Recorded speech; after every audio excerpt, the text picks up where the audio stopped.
Have you ever felt swept off your feet by someone only to later find yourself drowning in confusion and emotional chaos? Maybe they called you their soulmate within weeks. Maybe they showered you with gifts, affection, long texts, and then suddenly pulled away.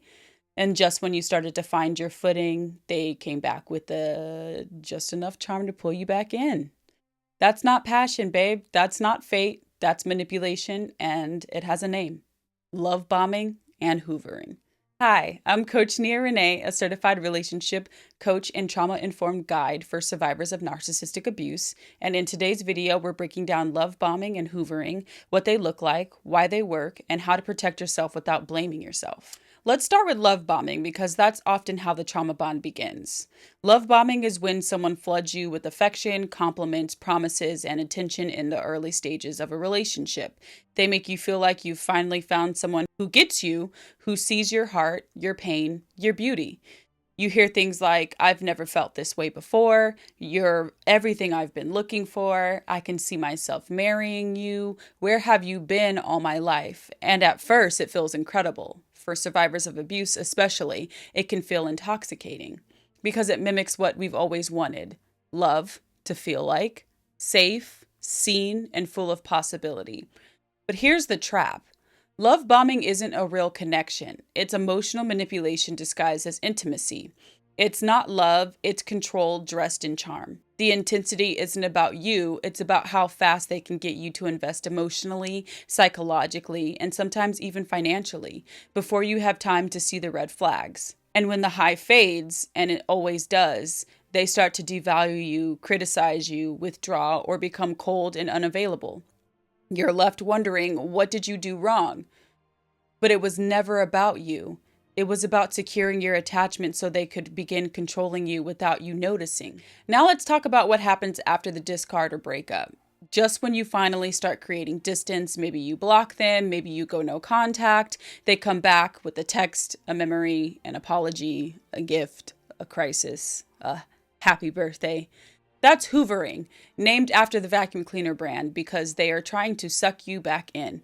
And here's the thing, it doesn't always look toxic at first. Sometimes it looks like vulnerability. "I've been in therapy. I miss us. You're the only one who ever really loved me." Sometimes it looks like guilt. "I can't believe I lost you. You were the best thing that ever happened to me. I don't blame you if you don't respond. I just needed to say this." And if you do respond, it may start sweet, but it rarely stays that way. They reel you in, then reopen the cycle of manipulation, disrespect, or emotional harm. Hoovering works because you care, because you're empathetic, because you're still grieving what never had a chance to become what it promised to be. But hoovering isn't about love, it's about access.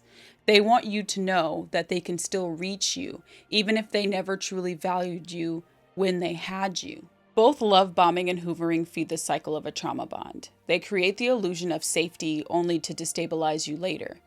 Here's why they work. 1. Intermittent reinforcement. When you receive love, then pain, then love again, it mimics addiction. Your brain starts chasing the high of their affection and ignoring the low of their mistreatment. 2. Your body starts to associate anxiety with love. The butterflies, that's your nervous system bracing itself. The racing thoughts, that's survival mode, not romance. You internalize their behavior as a reflection of your worth. You think, if I were better, they'd stay this loving. But it's not about your worth, it's about the pattern. It's about your nervous system getting stuck in reaction to it. And when you lose trust in your own instincts, it becomes easier to doubt yourself instead of the dynamic. That's not weakness, that's trauma. But naming it, that's where healing begins. Now let's talk about what it looks like to protect yourself without carrying the shame. First, validate your experience. You didn't fall for manipulation because you're broken. You fell for it because you were open, hopeful, generous. Those are beautiful things that were used against you. Second, recognize the patterns early. If the connection moves too fast, if they mirror your every value or story with eerie precision, if they talk about forever before understanding for now, pause. Healthy love doesn't rush you, it learns you. Third, Don't engage with hoovering. You don't owe a response to someone who only returns when they've lost control. You can grieve their absence without reopening the wound. Fourth, rebuild your self-trust. The more you learn to recognize your own yes and no, the less power someone has to override your truth. This is where self-awareness becomes your armor. Start journaling how your body reacts when you're around certain people. Notice the difference between peace and adrenaline. Surround yourself with people who reflect your growth, not your old patterns. And most importantly, remember this: you can love someone and still walk away. You can forgive someone and still never let them back in. You can grieve what felt real and still protect what is real. You. Love bombing and hoovering are not love stories. They're cycles of emotional manipulation designed to keep you questioning your worth. But your worth has never been up for debate. You are not here to be someone's project. You are not meant to be loved in extremes. You are meant to be loved in consistency, in peace, in truth. If you're breaking the trauma bond or just beginning to name what you've been through, I see you, I honor you, I'm here for you. Make sure to like this video, subscribe for more healing-centered content, and share this with someone who might still be stuck in the cycle. And if you're ready to dive deeper into your healing journey, check the description below for my coaching program, downloadable guides, and free support tools. You are not the chaos they left behind. You are the peace you're creating in their absence.